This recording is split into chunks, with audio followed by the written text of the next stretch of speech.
Hopefully you guys can hear me. I think I have everything.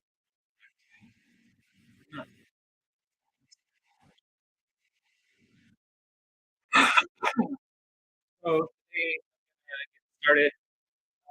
With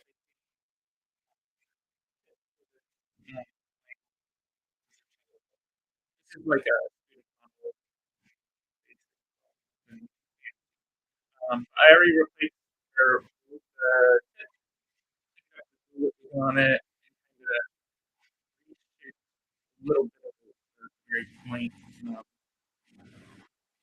Um, he had some issues with the scene, so we're gonna go ahead and replace it. I already have. We're gonna replace it with casein. Casein is a milk byproduct from vitamin sand that developed into ivory replacement. I don't remember. I think they said something in the 50s or 60s they started making these. So it's a cheaper alternative to some of the materials that we may have used a long time ago, like obviously ivory. We don't use ivory, but nanofilm we use that now. That's a bit more expensive to use. And there's KCN, and there's some newer products called Alpha. I actually ordered some and I haven't really looked into it.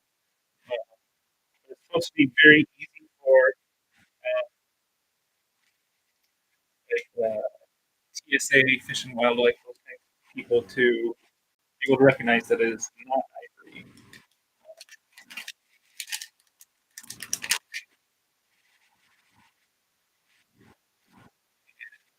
Ooh, very flexible. That might be very nice to work with. So this is quite flexible compared to what like Neanderthal isn't flexible at all. And then this is the casein, and casein isn't flexible that much either. So that might be fun to work with. I don't know about forming since it's so easy to bend the shape of it. Maybe you don't even need the format, and you can just clamp it down with it. I don't really know. I'll ask around. I know. Really. But I already have the front part of the ebony glued onto the tip replacement that I'm going to use. And I have another piece of ebony that's been cut down a little bit. Um, the actual tip here has been curved very slightly. You can't, I don't know if you can even see. So it's been curved slightly.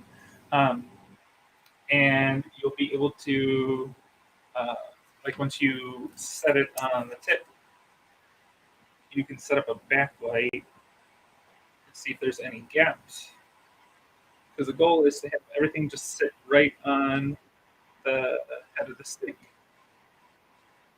And then the adhesive just adheres the two. You don't want the adhesive to be like what's actually holding it together, right?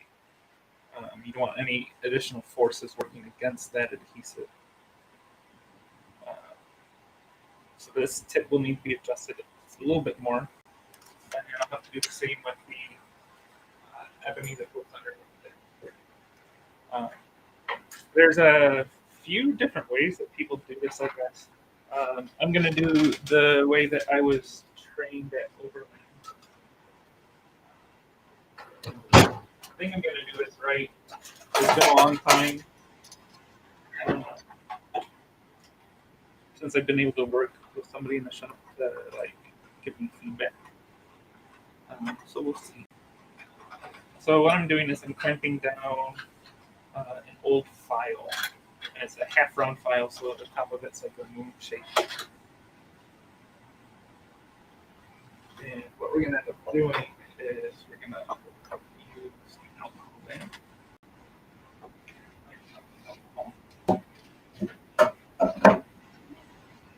So we use denatured alcohol.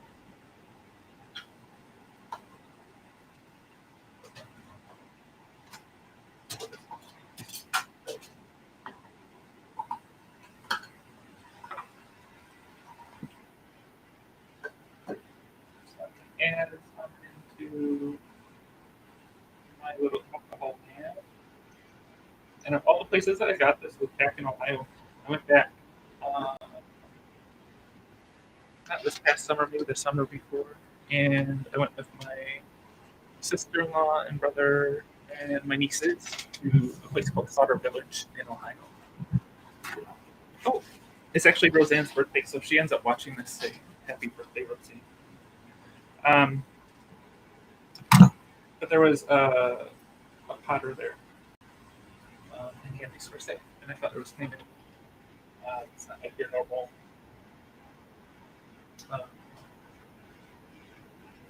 glass one. Usually they're glass. Yeah, so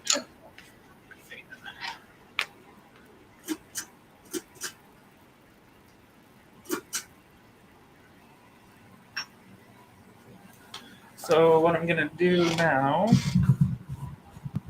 I have my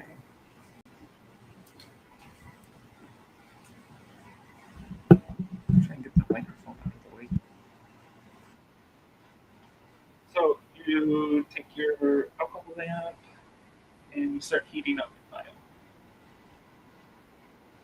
What we're gonna do is we're gonna use the file as a way to transfer heat.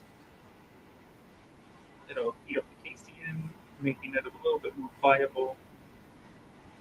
And then, because this is a half moon shape, you can easily bend the casein or mammoth bone or plastic, whatever you're using in the tip of it.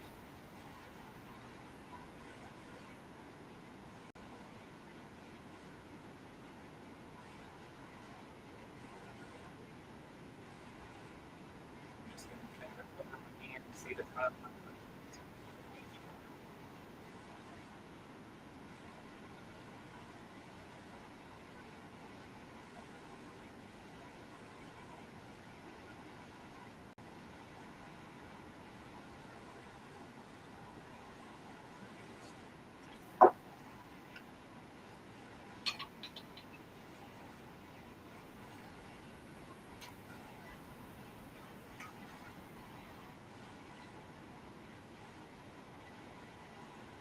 So I'm basically just setting it on here and letting the heat transfer into the tip material.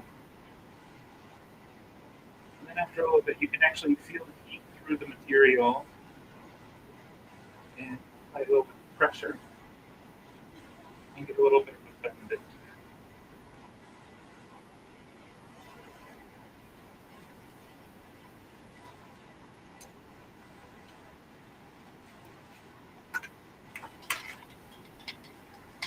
The goal is always to get this flat with this little light coming through. So I'm going to have to do a bit of work to get this to fit as flush as I'd like it to.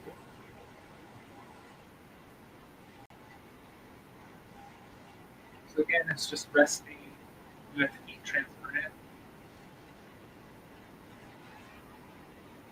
Once you start to put the heat in your fingers, then you can kind of flex it.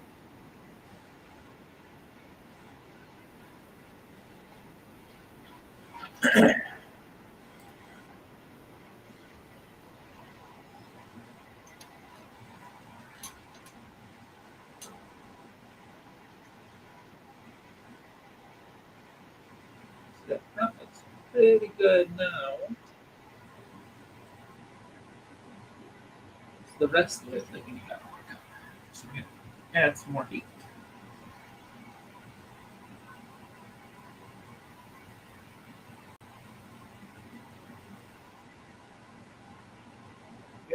this work for a member of the Maui Pop.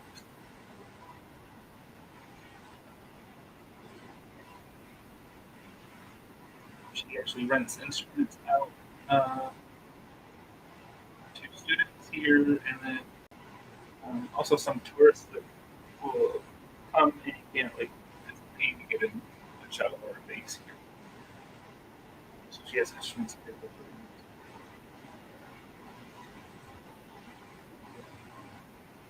But anyway, with the big ordeal, I was supposed to take all these boats with me to overlap.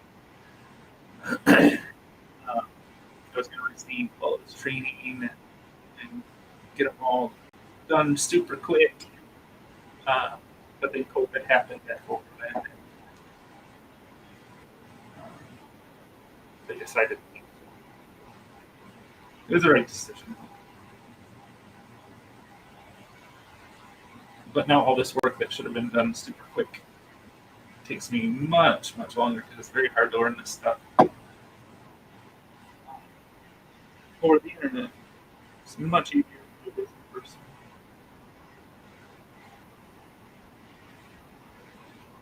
So the very front of this tip is well prepped. Not moving back into this lower part. I'm just allowing the heat transfer from the file into the casein. Then applying just a little bit. Oh, my first time with casein in France. It is not as heat tolerant as mammoth. So we live and we learn.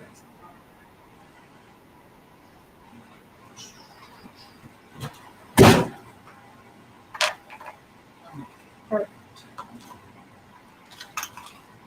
Then base.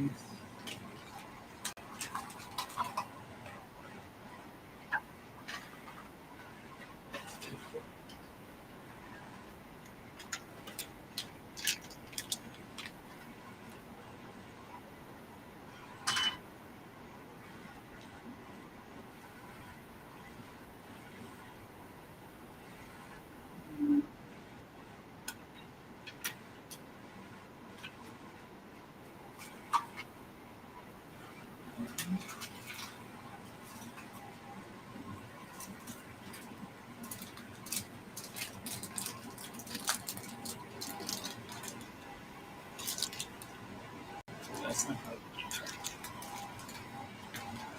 so we will table that for now until I get the right parts, and we will transfer.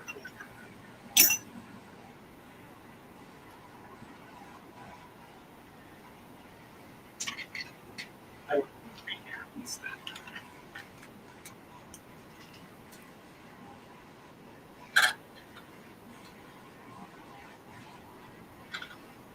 I'm still looking pretty good.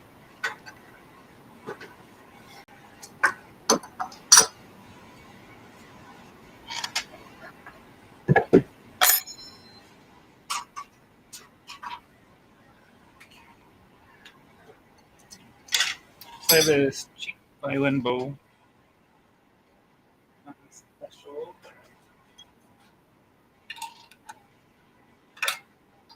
I disassembled it. I cleaned it up.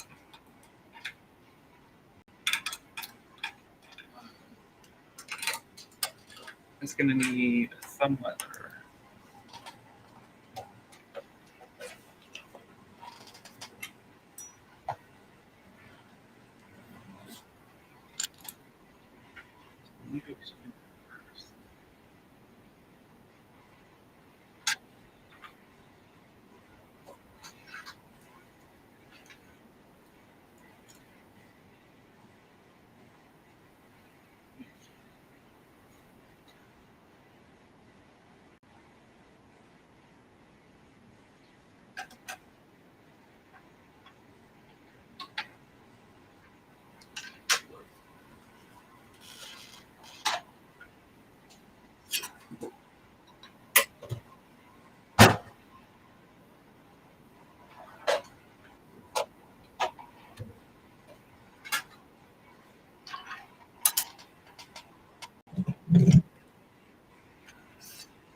So this is just skin leather.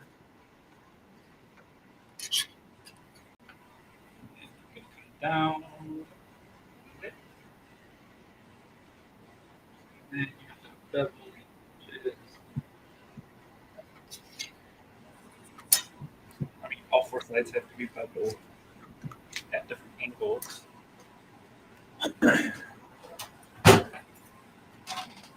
And then once all that's done, you use tight bond to attach it to the stick. Some people build foundations underneath these to like they'll wrap tape underneath thread. There's another one where I wrapped thread the other day. Um, but this one doesn't have it underneath. Just do it like glass. Get this out of the way.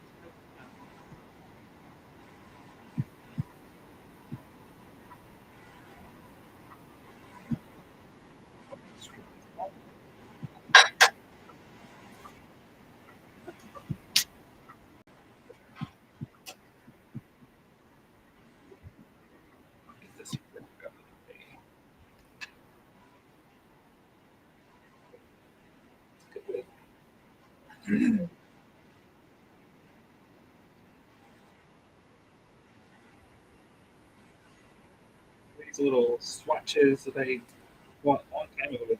Um, they're too long, so we have to wrap it around the stick.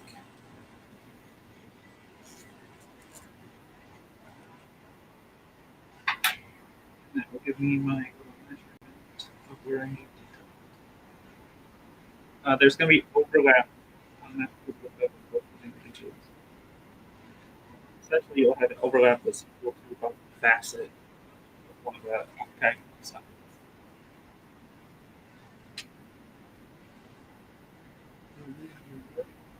Here.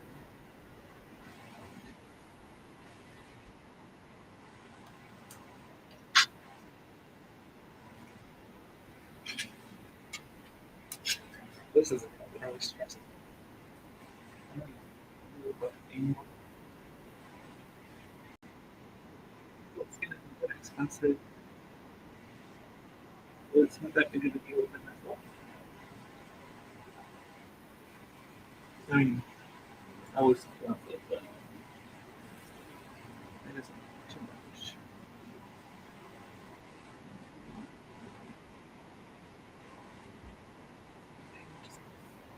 Right now.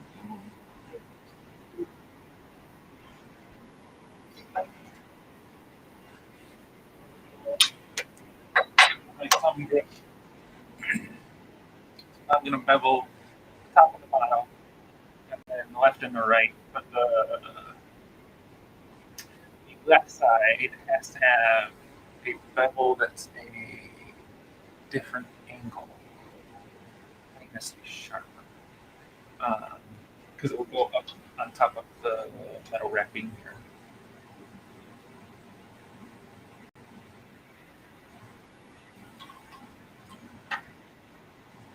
So we'll probably end up with a tiny little bump when it gets to this overlay. But again, this is a student bulk, so I'm not going to put up a foundation next year. I just want to get functional.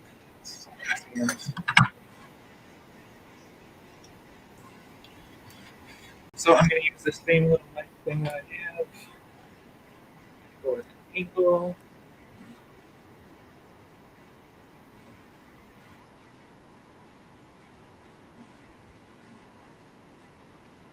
I remember seeing one instructor teaching people how to do this, and they use like flat choke type thing to set their leathers on top, and I guess it stopped moving.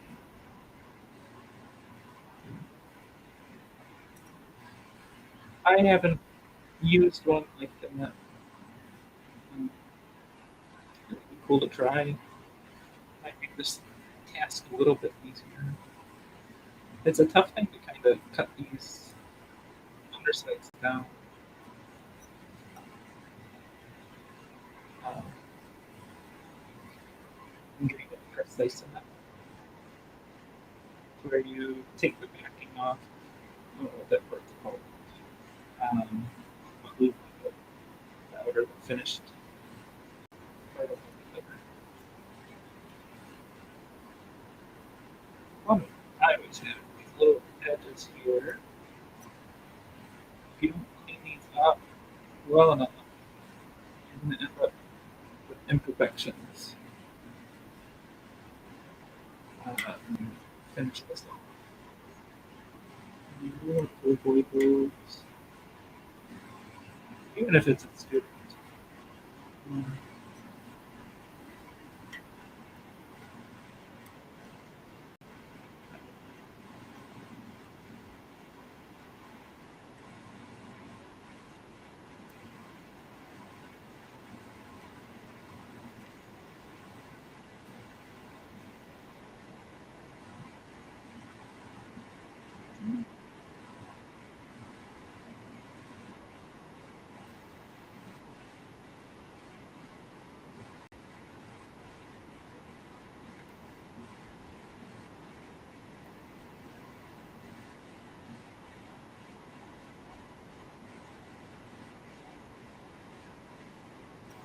really been procrastinating a lot of stuff in my life, and I gotta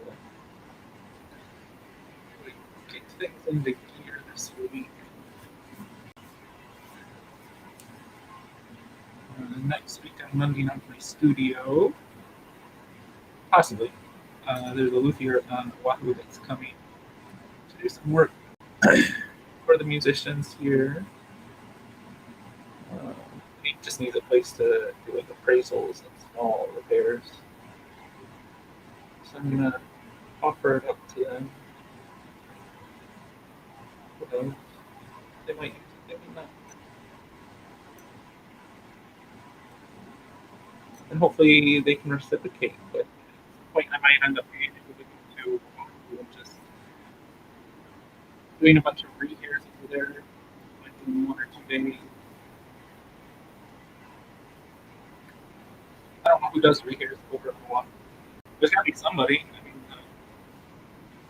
I don't know who's over there. I wonder if there's anybody that does these expensive repairs. It'd be kind of neat to hang out with somebody that does this stuff. It's ideas off of them. It's kind of hard to like learn all this stuff being out in the middle of nowhere. You can't just hop in the car.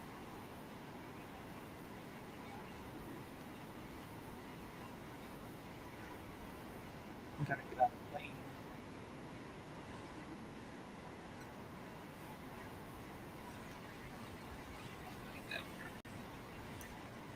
I feel like I get a clear cut if I go with the heel over this.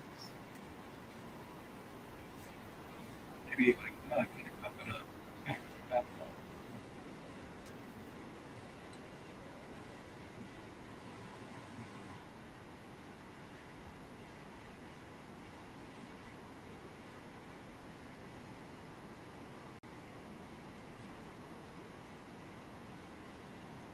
hopefully this week we'll be able to meet with early issue.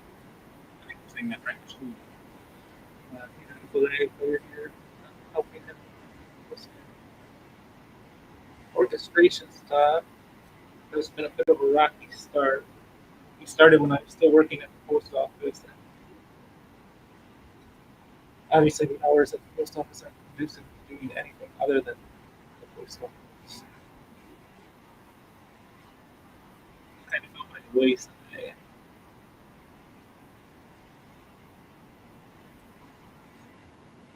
Looking forward to getting that started.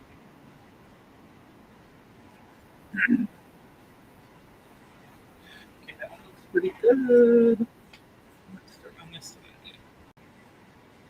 So same idea. We're going to angle it right about the exact same as the opposite.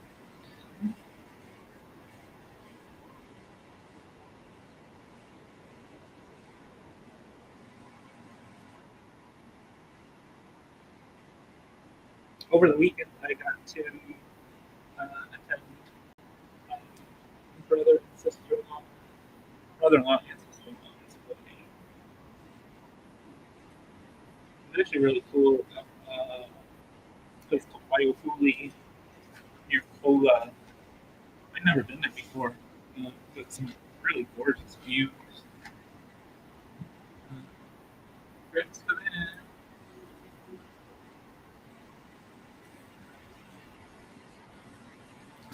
Maybe one day Patrick and I will have an actual ceremony, but you never know. Maybe like year 5 or year 10. Oh, year 5 would be next year. Holy crap! So maybe year year 10. I don't know. We'll see. Everything's just getting more expensive, so maybe why wait? I don't never know.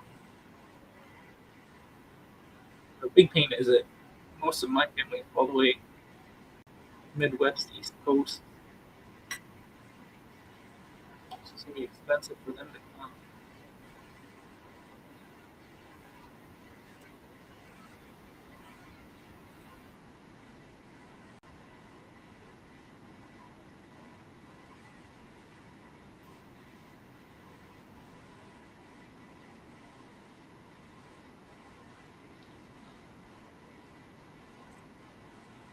I'm hungry. I should get something to eat.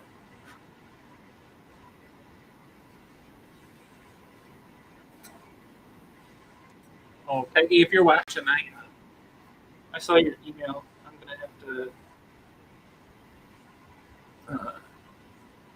send those attachments separate. I'll do that when I'm done with this. I'm gonna get lesson notes out to Destiny. Record myself playing guitar. Maybe you heard that. I'm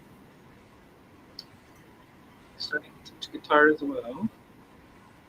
See how well that goes. It shouldn't be too bad. It's part of my student teaching in Ann Arbor. Um, there was a guitar unit, and I had to help lead that. It was a struggle, though. People think that like all stringed instruments are really easily uh, like they relate to each other very well. They don't.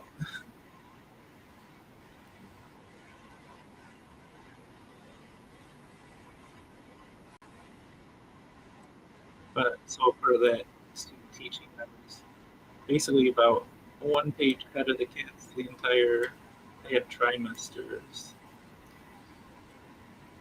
Um, it was fun though.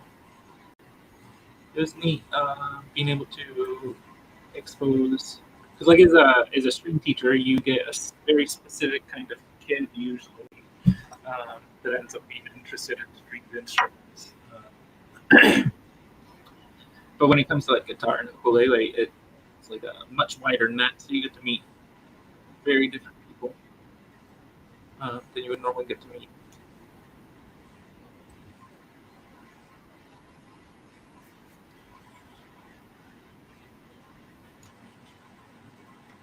So I'm just prepping this leather.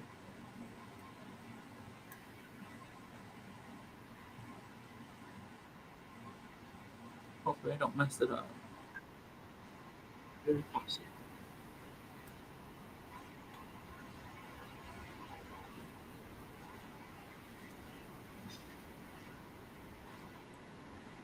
I'm excited. Later this month, I'm gonna be able to work higher end. It's a French board, French island. And it's gonna be the first time that I use a different kind of leather. I've always worked with goat, uh, but I'm gonna be working with kangaroo for the first time. See how that goes.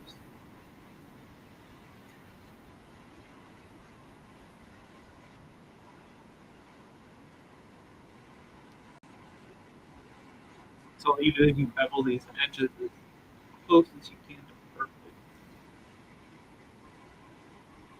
Then when you lay the leather over top of itself, don't end up building.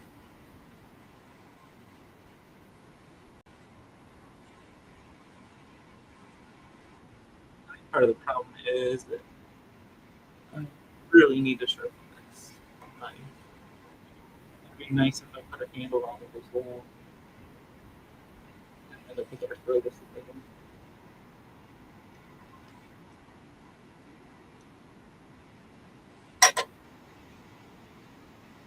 I wish I could see like who it is that pops in. You will show me that somebody popped in. I will give you how many people are watching at the time. This one. Everybody knows how to use Restream IO and set that up.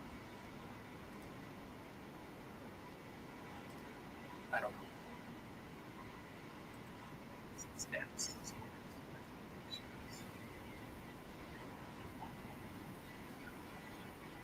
Oh, here.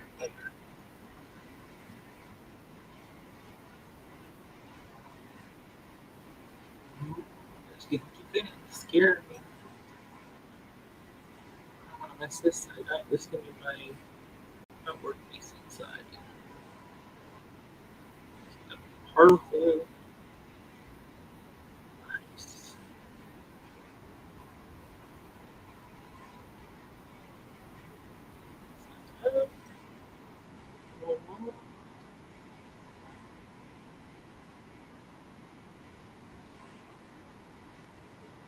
It was an awesome wedding. I got so much work here I gotta get done.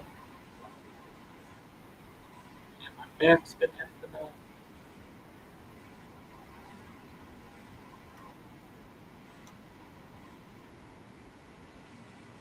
I really need to go back to my chiropractor. It's been a long time. Oh, there you go. There we go.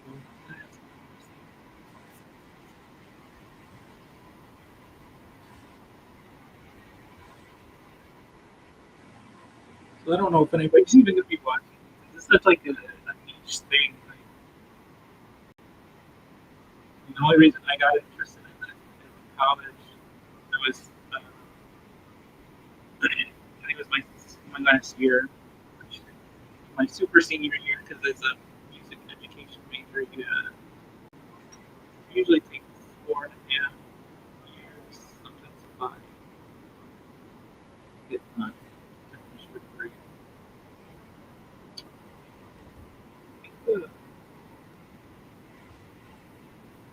Uh, Anyways, I was shopping around for clothes. And I had gone to a few different shops and tried a bunch of them, and each bow sounded very different on my child. Um, and it kind of blew my mind that you could pair the bow with the instrument and kind of find what's best for the instrument. Uh, so I ended up going through like 60 signed bows before I found the bow that I. So I kind of, at that point, I'm like, this is pretty easy. I still can't kind of pinpoint what really makes a good bow a good bow. Um, I think luthiers, the chetiers, I guess those are called. This type of bow maker. They've all got like their own kind of guidelines that they'll follow. Like some use Gucci meters, I think I'm pronouncing that right. To measure like the density of the bow and how it conducts electricity. So I think the thought is that if it conducts, I think it's electricity. If it conducts electricity well, that means the structures are really tightly compacted. And then I've heard of some makers even like licking the wood, and like they say sweet wood is better for foaming. But I have no clue. But over as I continue to stream all this stuff, you'll kind of get to explore with you followed any of these streams, you know that eventually I'd like to learn how to actually make my own bows. And I want to use materials that I can source locally around here. And I'm on the island of Maui. But I only want resources that can be sustainably harvested. So I don't know how hard of a challenge it's going to be. Um, but over the next couple weeks, I think I'm going to start um, purchasing woods and testing them out to see what might be good candidates for Workbench. My end goal is that by this time next year, I might be able to produce something and get into the Made on Maui festival. It's a festival that the county puts on every year. And one of the rules is you have to add 50% of the value to the product it is that you're selling in order to be part of the fair.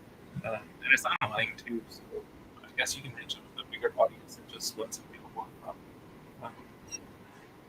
So we'll see. And then I'm also, I think it's next month, I'm going to start taking a class on Maui by Maui Economic Development. Maui Economic Opportunity. I don't know what it means. But it's like a basic business course in writing um, uh, uh, business plans, which I have a little bit of experience in, it's just not a whole lot. Um, and then there's a chance for a grant at the end of the course. I'm really hoping that I can get some of that grant money and get myself off island to do more training. Um, I'd love to make it through both making the course before this time next year. Uh, but it's all expensive. So like the courses themselves are like week long and usually about $1,200 or so. Then you have to pay for transportation. You have to pay for shipping for materials and tools. Um, Possibly have to get a car rental, hotel rental. So very easy for one of these classes to end up costing $4,000 or $5,000. And I supplement a lot of what I'm doing right now through teaching. I have, I think about 18 private students right now on the various instruments I which are level based. And I even have one kid that has joined me from the island of Kauai. She is learning guitar with me. We're learning it side by side. Fun experience. But, uh, I'd love to be able to do more of this most. But you really do. You need training because you really don't want to mess up a bow that is potentially historically valuable. Because I mean, these bows aren't just utilitarian tools that musicians use to create music. Uh, a lot of them are works of art, really. You can find bows with engravings in the metal, high-end material, silver. People even use different kinds of bones for like frog production and stuff. So uh, you can get frogs that are designed very intricately. Whereas you have like those cheap, like if you came up in a school program like in the 90s, music program, orchestra program, you probably worked with Glazell instruments and bows, those heavy duty fiberglass bows. Those were specifically designed for the classroom. They're like workhorses. I mean, parts are replaceable on them.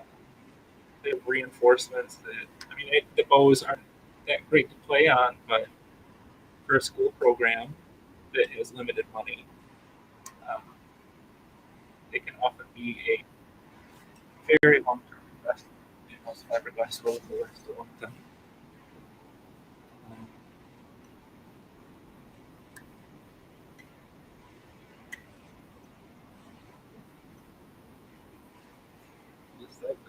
much easier than I thought it was going to be. I just want to get that very last edge. Give you a very crisp.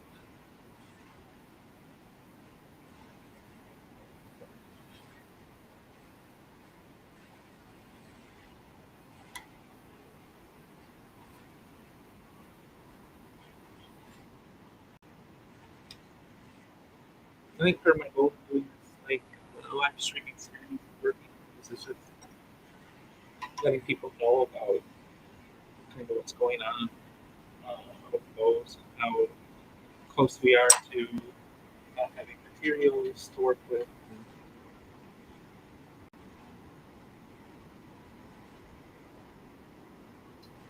Anyway,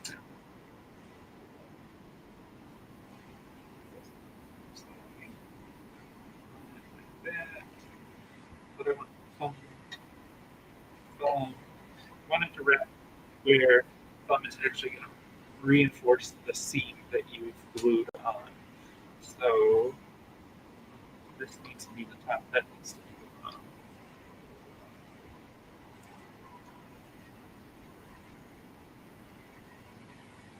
And I don't like that bevel on it. That one I want on the bottom. This one's going to be on top. So I don't need to change this side. I need to make the bevel bigger on the opposite.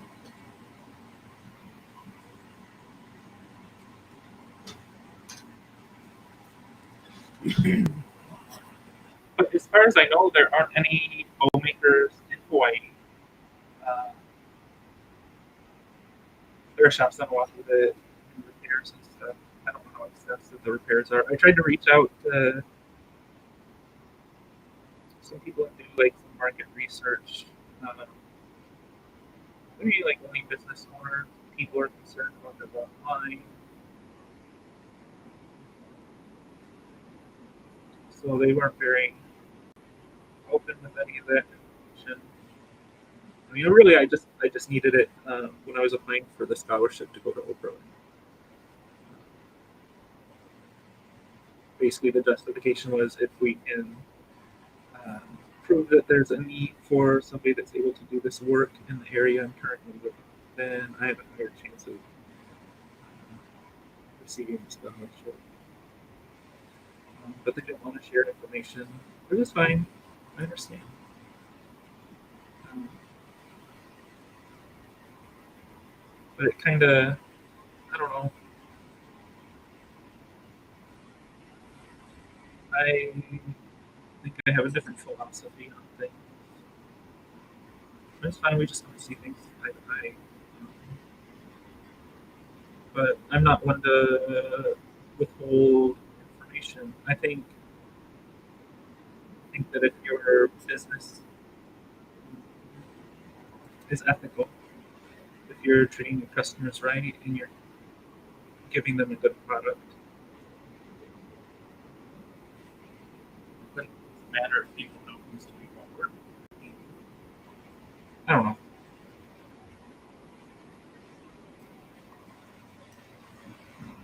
Maybe they're afraid of competition. I don't see myself as competition. Um, I'm not too interested in doing rehairs for symphonies or necessarily even school programs. I mean, I'll do them, and I'll give discounts for bulk rates and fleet work, as they call it. But my interest is more in the bigger repairs. Uh, I'm really interested in learning uh, like some repair restoration experts will be able to take bows that have been shattered and the stick in multiple places, and they're able to piece it together and make the bow play exactly as it played before uh, any damage occurred. I just think that's, I mean, it's easy. I mean, it's gonna, when a repair happens like that, it's gonna take the value of the bow. I mean, they'll lose 50, 70, 75% of their original value. But once it's repaired, and if the repair is done well, and the bow still plays the same, what does it matter as long as the player is happy with it? Uh, I mean, if you find a really good bow that matches your instrument, I don't think that happens quite often. It's a very hard process to find that specific bow uh, that pairs with your instrument. So,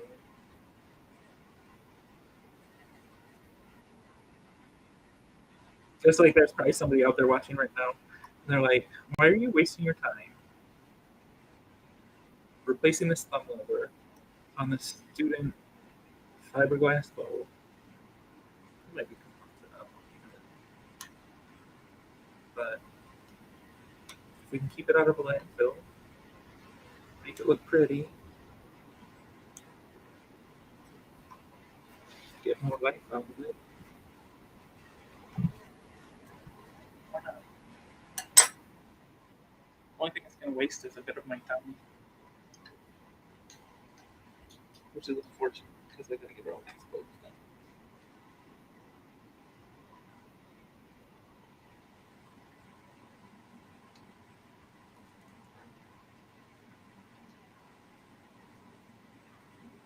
I think this is going to work out well. Okay, so I beveled all four of my edges, cleaned it up. It looks pretty good.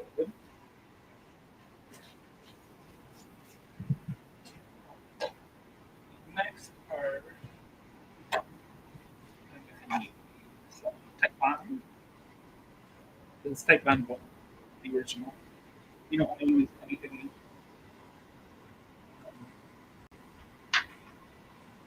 stronger than that.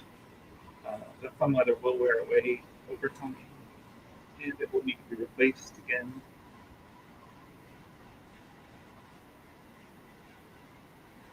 Hopefully, I don't end up with it. So you do a little line on the bottom, the first part that I'm going to attach. Um, and then I'll attach it on the bottom facet so that when we wrap it around, that overlap isn't visible to audience.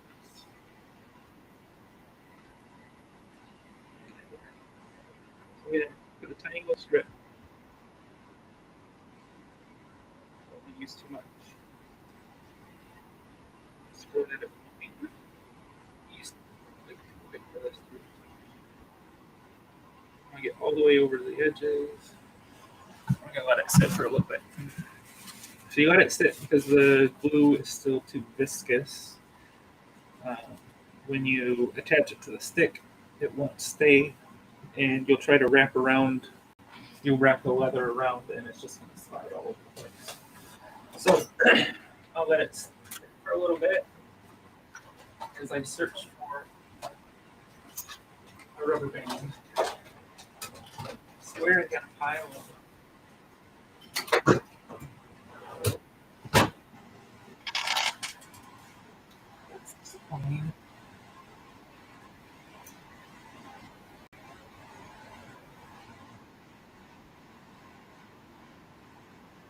If anyone has any suggestions for new like desk chair, I'd love suggestions for that. This one came from Target. It's, I'll start my lessons sitting up nice and tall, and I'll end my lessons like a little kid. Or because it just keeps it falling.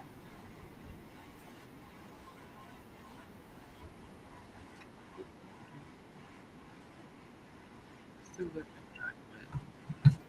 I'm gonna get some paper towel ready because as you roll the leather onto the stick, you're going to want to clean up the glue so there's less work. I'm gonna go find myself a rubber band. It's gonna be somewhere.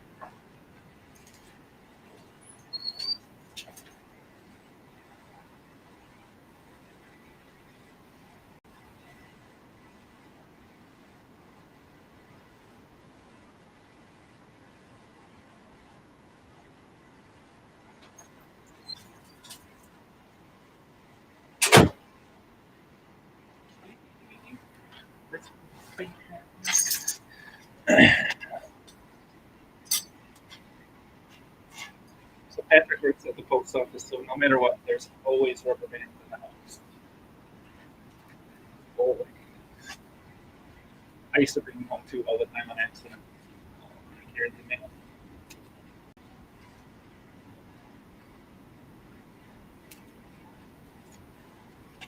You end up keeping them on your wrist. You just forget that they're there. Bring them home with you.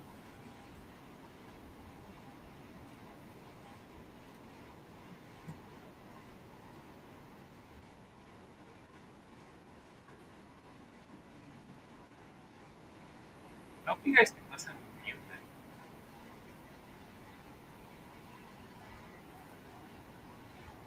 I got a new power. The Instagram. I really wish like I was like I made enough money already doing all this footwork and stuff where I could hire somebody to just handle all the social media stuff because I feel like I'm not good at it. Awkward.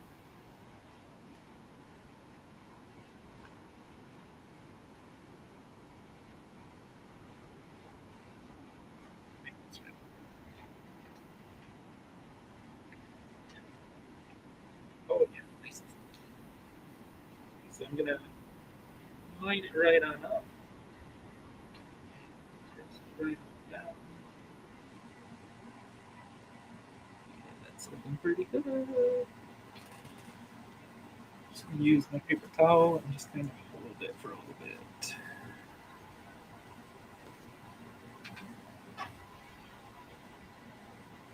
So while I'm letting this kind of rest, we end up. I'll put some more glue on.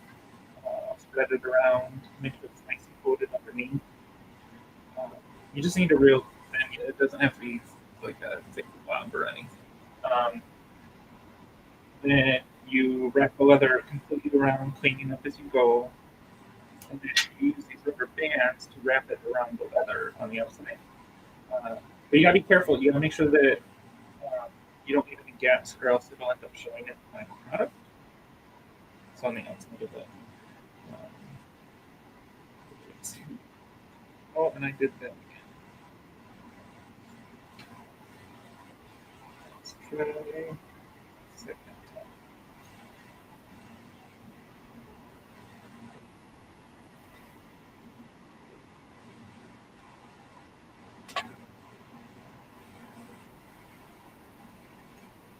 Be very careful when you're first setting this up to make sure that you have lined it up properly because you don't want to end up with the leather like not lining up the right way.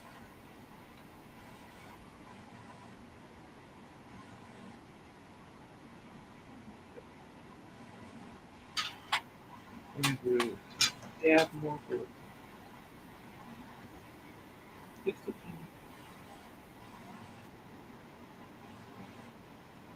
bit.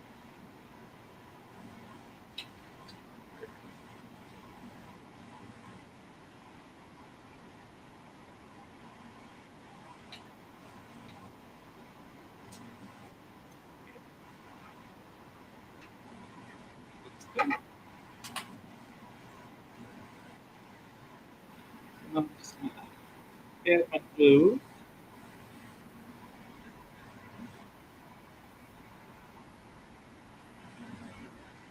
I got this little glue dispenser at one of the local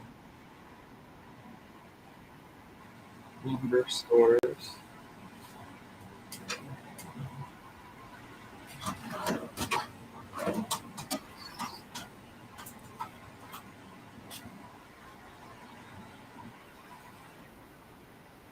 Whatever I can, if I can, I try to support the local store. So I'm just spreading the glue around just with a.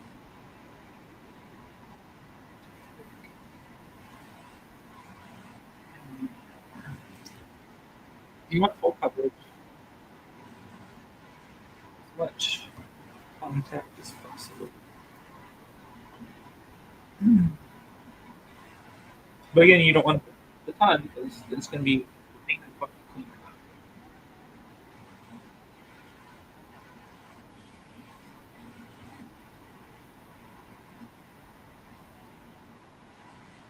So I know some people roll this in their hands, get the other end. I'm just gonna try doing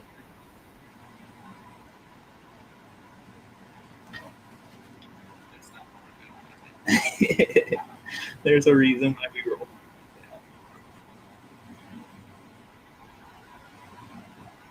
Actually, this is perfect.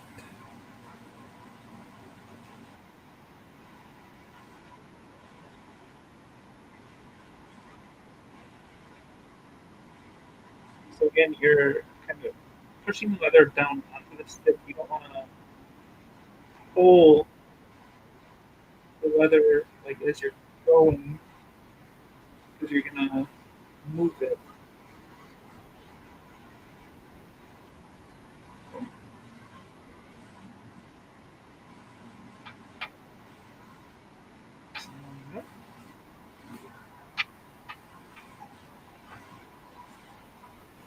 Good.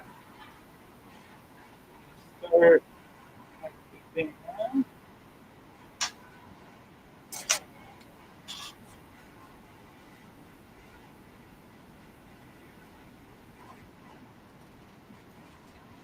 And if you lead out like this a little bit, it gives you a little bit of a better control over the amount of tension.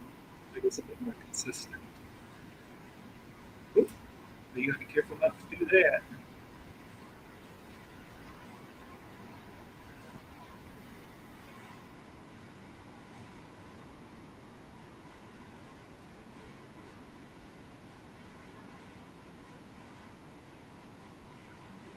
And then as I was growing up, coming through the public schools and stringed instruments and then private teaching of that, it really wasn't until college that I found out how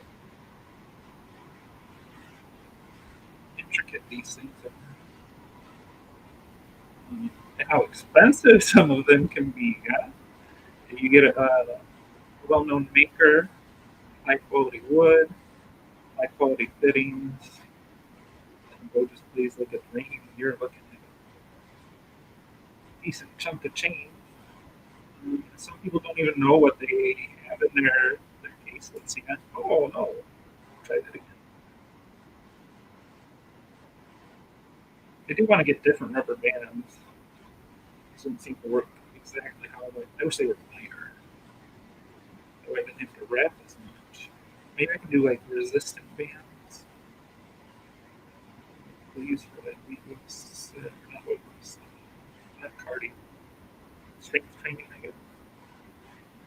Okay, so once you get to the end, just wrap it around a few times. You wrap it around like a single finger in there, and then you put the rubber band right through, and it will hold it in place. So that's it. We've got our thumbs are applied. Super simple using just tight bond. I'll let it sit for, I don't know, 15, 20 minutes or so. Uh, then I'll take it off. I'll clean up some of the glue, make sure it looks nice, and it'll be all set. I do have one of these burnishing tools uh, that can kind of help shape the leather, uh, flatten out some bumps and whatnot if there are any bumps. Um, as I was putting on, it looked like I wouldn't have any major issues. So that will have to sit for a bit, and we can get started on the plugs. The plugs are what helps with the hair in the bow. And they're tiny little pieces of wood.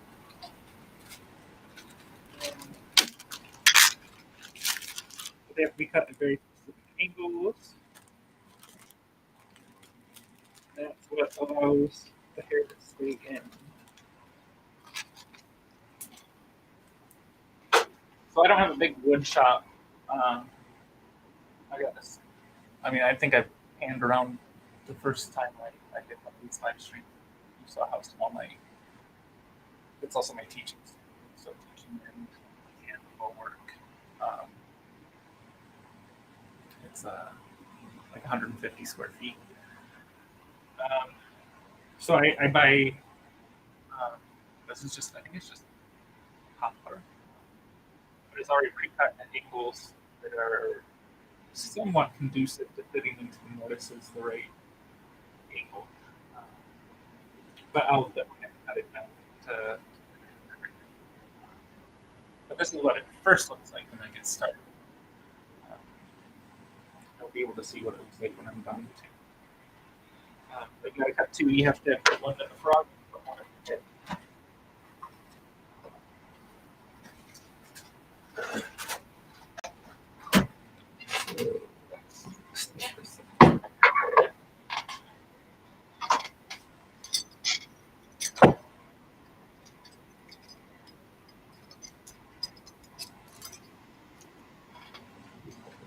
This is a chunk of wood, but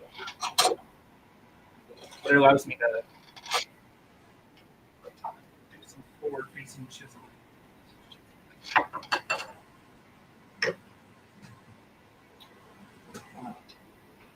First, I need to cut this down.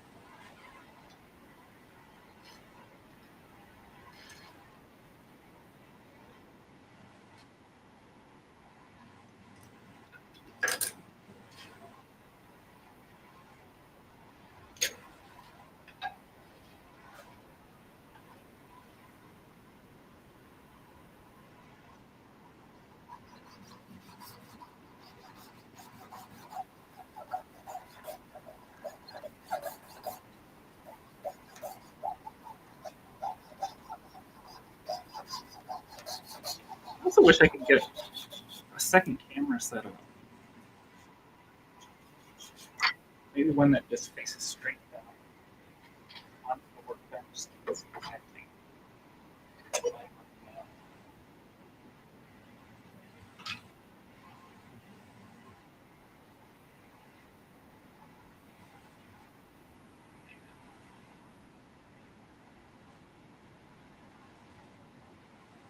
So at the tip of the bow, the little mortise is cut at angles. So um, we have to cut the plug to match those angles. Um,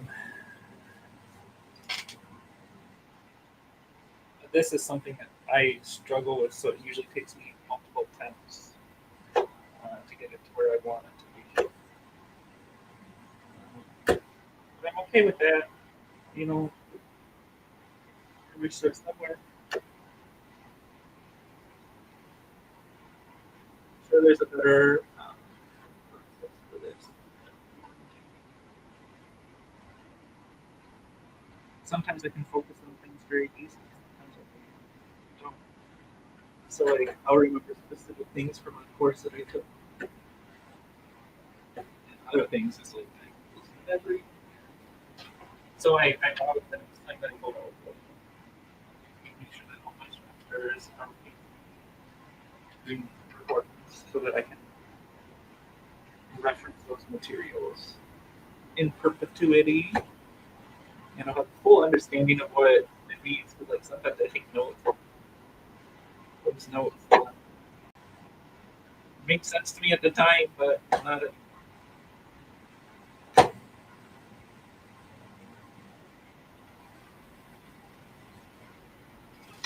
any of the angles on this. But it's okay, we're still going to the stage.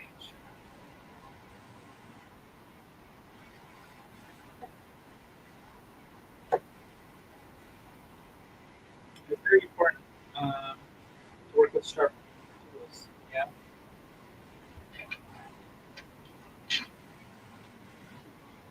If you're working with tools that are not long,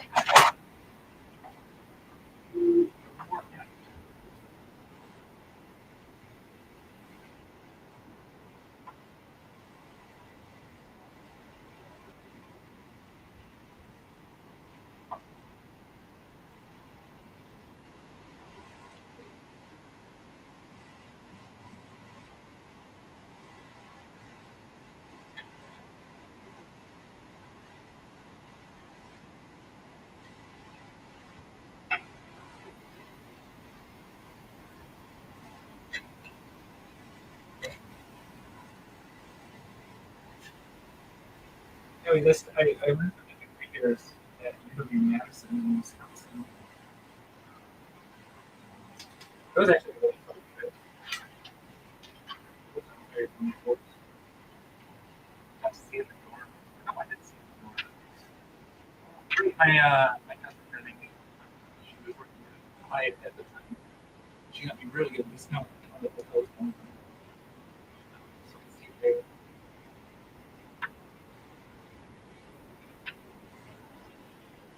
I don't think that course runs anymore. I don't know if there was just not enough demand or what, but that was tough. Golf course was tough by David Ford. He was the guy. He's the guy that I was going to work with that. So, like I said, I'm not good at it. I messed up. So, let's try again. Try.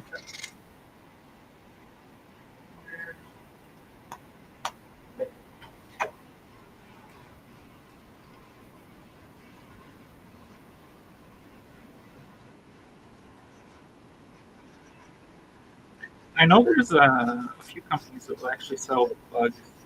They're like pre-shape, but super. Just got this minor adjustment. I've never used those.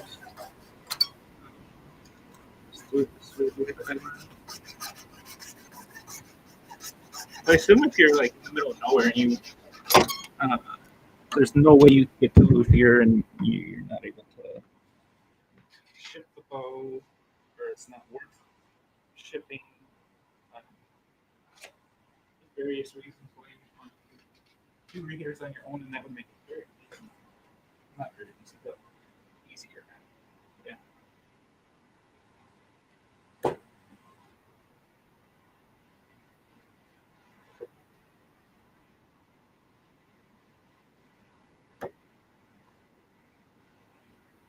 Hopefully, eventually, some people start watching and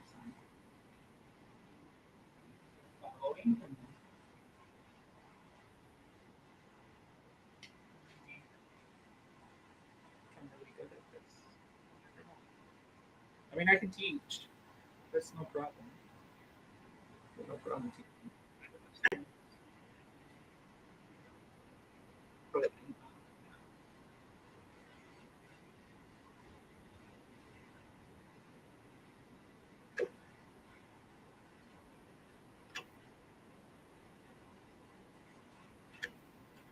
just it's kind of I like to be able to.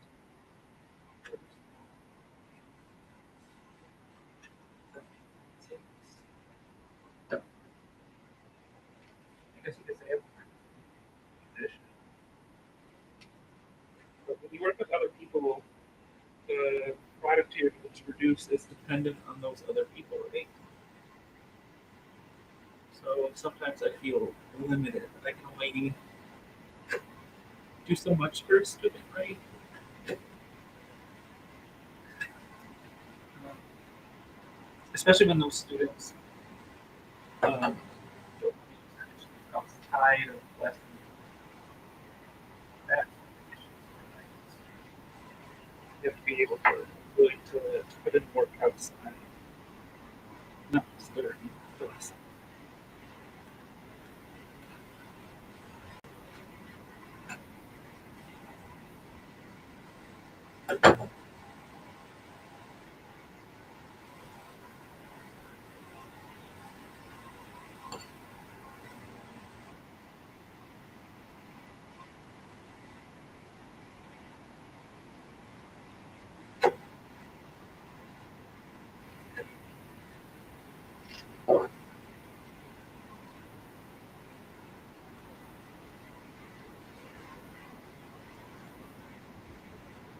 Have you guys ever been tomorrow morning? I'm gonna practice live stream.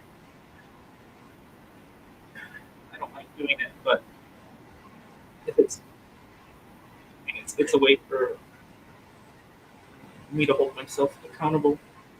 I I said, I'm struggling a lot in staying focused right now.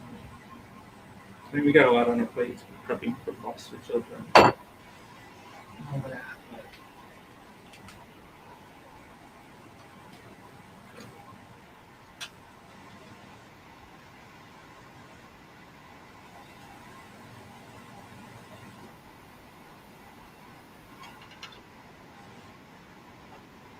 But so you'll see me every once in a while out to lick the bucket. um, that wets the wood, which softens the fibers, which allows me to cut smaller little shapes at a time. So I can make smaller pieces. Remember, you can always cut a little bit more away. You can never add more back. That's something I always struggle with. It seems like I struggle with these angles. And it really does. It needs to be precise. If you're not, if it's not a tight fit, the hair can pop out at any second. And anybody that's ever been playing and had the hair of the bow pop out while you're playing, that's a terrible experience. You don't want to deal with it.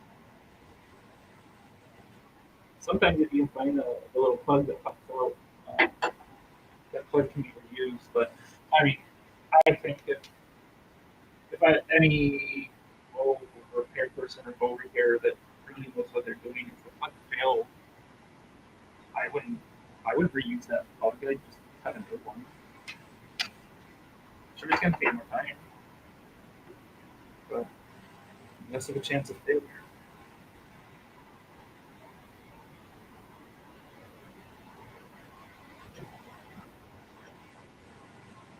Musicians are constantly asked to basically be perfect perfection, and that's perfection.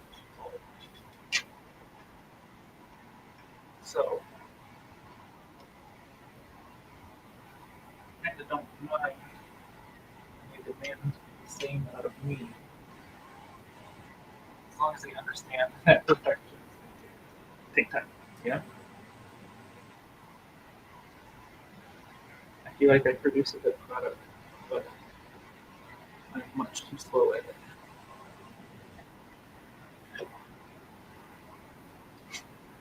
Now I work in like a high volume shop, and I'm just putting for work every single day. I could probably get so much coping. So we're starting to get it kind of fit into the head more. I really wish I could get a camera focus like I wanted. But yeah, it's just held in by friction right now. So I have to move a little bit from the back and side to get it to sit just right. And I'll cut the underneath a little bit, and then I'll use an oval file or a rat tail file to uh, create a little channel underneath it. That channel is put into the little plug um, so that there's enough room for the hair. Because we got to tie the hair up into a knot and fit it into that tiny little mortise underneath this wooden plug. So we just got to add a little bit of space.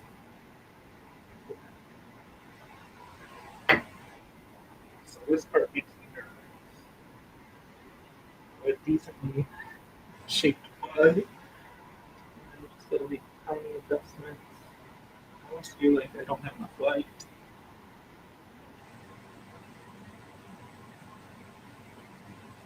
I always feel like I'm going to mess this up. Please don't be too much. I don't like that angle, but we'll see. So I think every bow rehair tech has their own like acceptable tolerances when fitting these pucks in. Um, my goal is to fill up the entire the head as much as possible, but I will probably look for it to make it easier to pull the puck in and out. if the plug is designed well, fits well, um, it can be reused for multiple repairs. Um,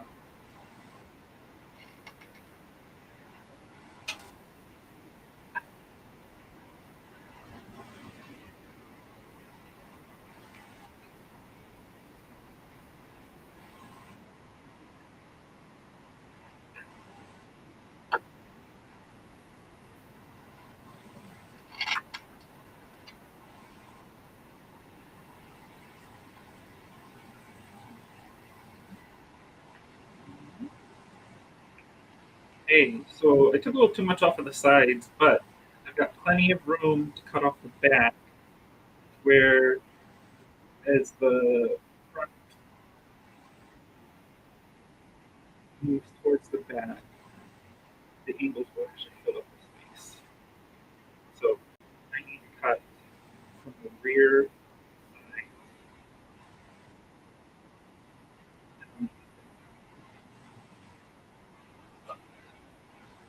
This is the other thing that kind of blew my mind. This whole thinking about these angles and everything in like brain.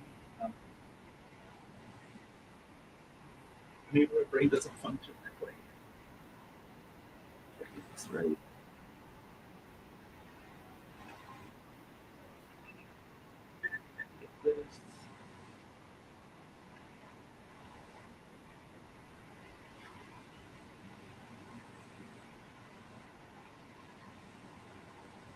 I mean, your goal is basically to have flat surface to flat surface as much as possible to if you want as much contact free friction with this little plug. Because there's a lot of forces working against that hair once you get it inside the head. I'm sure plenty of people have also experienced the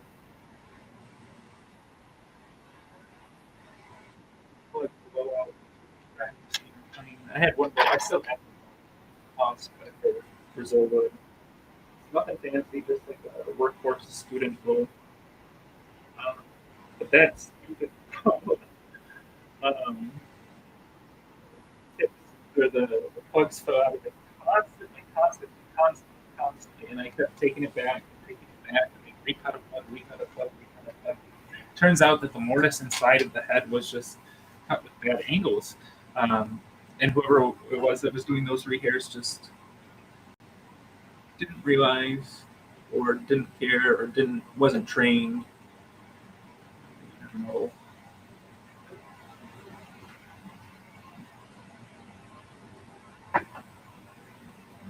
Um, so eventually I ended up doing the rehair on it.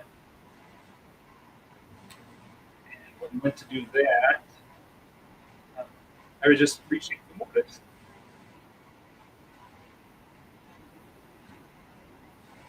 We'll get tighter fit. I still need to pull up these back ends. They cannot touch the front.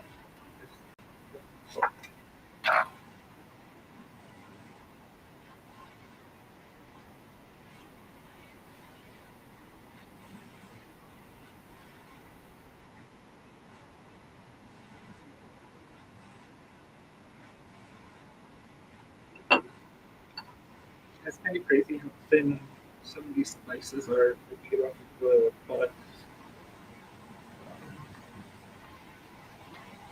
Trying to get it to fit just right. Sometimes a tiny little shaving will move all these angles around.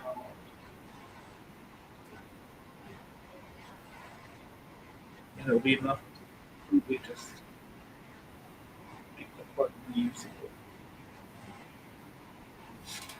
So it's time to cut.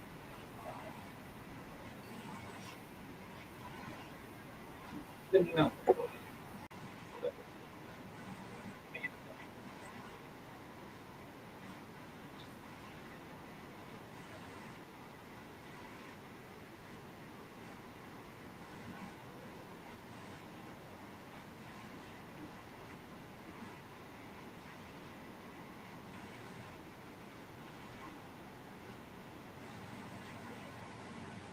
Hopefully, this elevator music isn't too cheesy.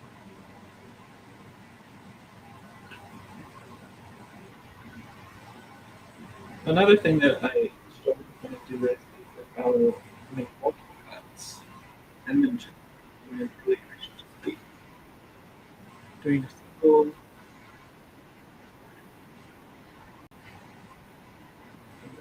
Checking.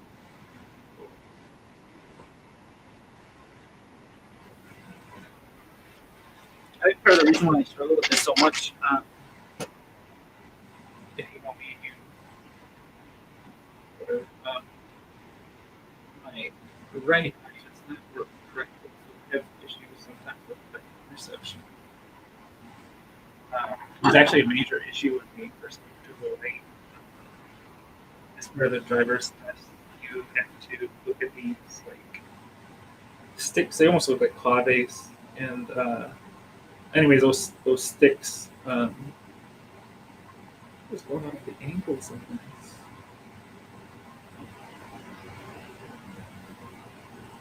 That's good. I just need to cut that. So you have to look at these colored sticks. They look like claw-base, and you have to tell them which one's in front, which one's over. And I couldn't. I was sitting at the window with the DMV lady, and she's like, "You need to stand up to look at it." And I said, "Yeah, this is great because I'm tall. So I'm taller than a bookcase. When I stand up, I can see which one's underneath." Uh, so I have-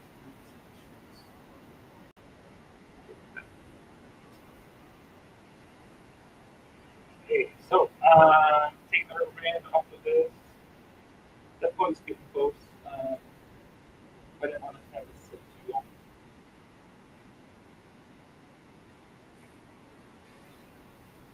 So I've got my little tool. Just kind of help me think of that.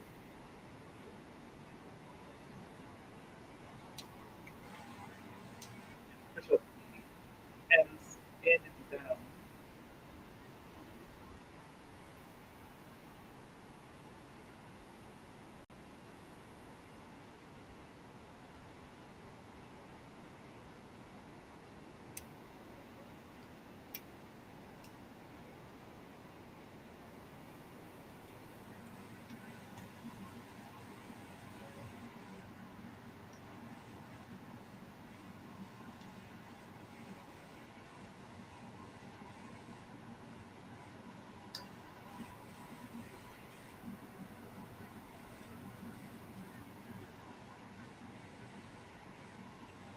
So I'm just kind of flipping whatever.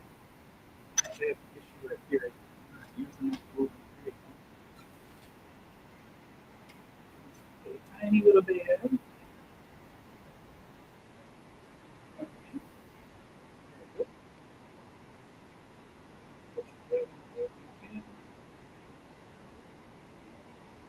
I'm just going to So thumb group replacements on these student goals aren't too time consuming. It's a pretty quick process. You don't have to do much prep for it. And again, I wouldn't spend a whole bunch of time on the student goals. Replacing thumb grip anyway because students grip very tightly. Um, Actually, it might get to the point that I may recommend for brand new students that they just once the thumb leather wears out, just replace it with rubber plastic. Might be a cheaper option. So I'm going to go through and clean up some of the glue that I wasn't able to get earlier. Off the stick.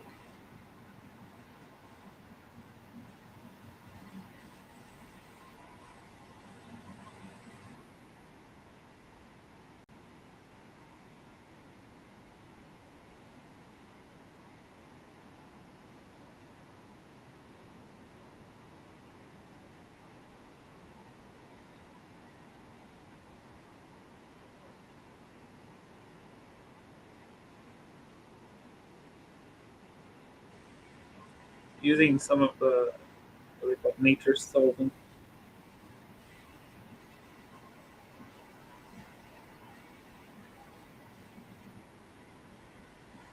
It should be important to note, I guess, if you're buying this leather, you always want to kind of move in the direction that pulls the leather onto the stick. You don't want to push against the opposite direction.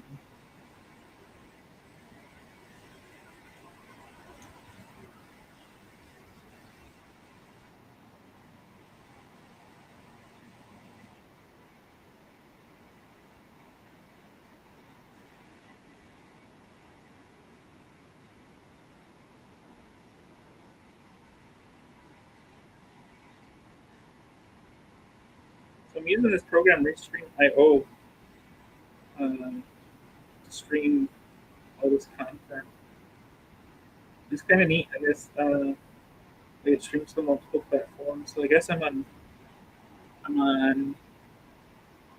YouTube,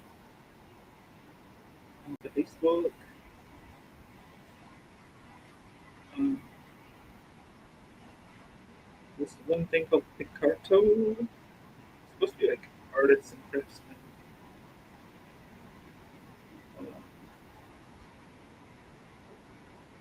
And then one for the video game people, Twitch. I wonder if we can put hashtags so people can kind of like find me.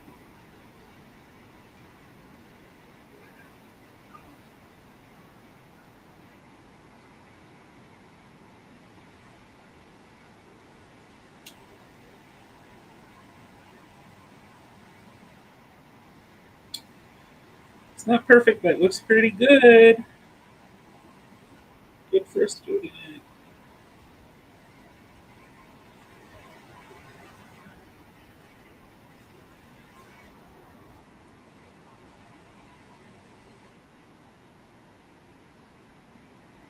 So at this point, now that I have that rubber band on,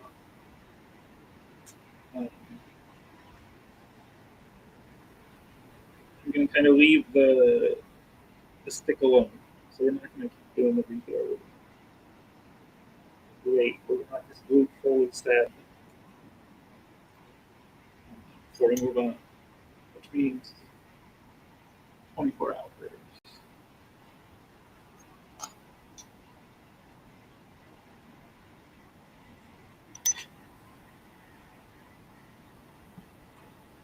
I guess I could have put a little foundation under it.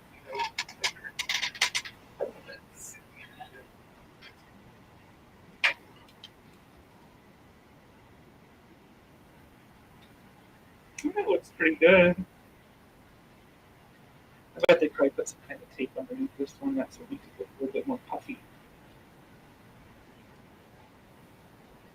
I think I prefer a thunder. It's not as wide, but you look at this one's a bit wider. I mean, that's what the bow came with, so I'm not going to alter what the maker intended.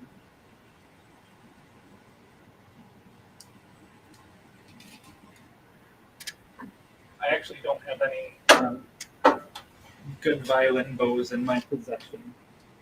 I mean, other than the one that I'm going to work on later this month. I'd love to have one. I have an older violin that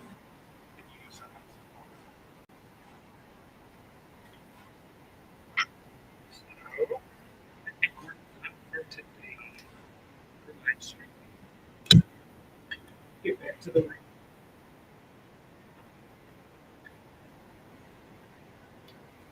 So yeah, tomorrow I'm going to be live streaming my morning warm up. So Tuesdays, Thursdays, and Sundays I teach at my studio. I'm guitar. Soon to be ukulele as well. Fairly good.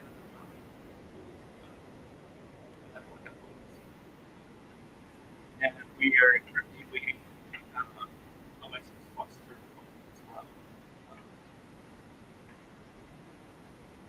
I'd like to be in the same space.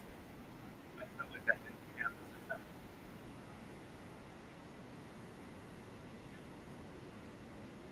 So then it was kind of nice. I remember seeing at one point like 3 or 4 people. Uh, that's more than I. This is like each thing. Um, be a string instrument. But yeah. So until next time, well, until tomorrow, tomorrow I'll be